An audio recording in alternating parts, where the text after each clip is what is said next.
I always say to stand out, you should make sure it passes the 6-second test. So if you can't figure out what they want to do in 6 seconds, then your resume is going to get passed up. So just making sure that it really flows and the employer doesn't have to guess would help just the initial standout, so you can actually see that. Having multiple ways to contact the students is important. I think showing a LinkedIn profile is really nice. It allows the employers to look you up and see a little bit different way of experience. You might have recommendations on your LinkedIn profile, so that's just a nice way to allow employers multiple ways to take a look at you.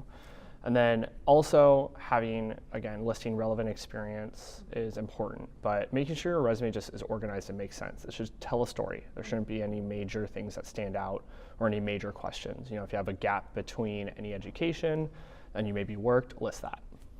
The biggest thing to keep in mind is when companies are going through a large amount of resumes, they're probably only taking a look at the first page of a resume. So having a pretty detailed skills summary bullet pointed out is really, really helpful. Might catch the attention of a hiring manager who's maybe pretty slammed on time or doesn't have time to look through, a 2-page resume.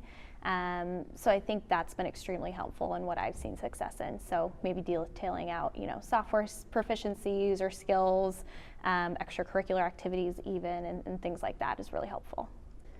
I think the main thing is just to stay away from templates and highlight their experiences in school. They have specific projects or anything specific to the job to really highlight that experience.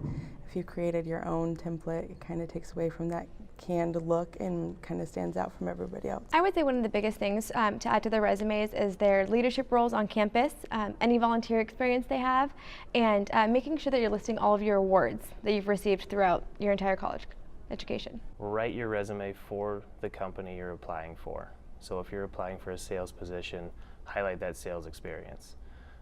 In your objective statement, mention the company you're applying for.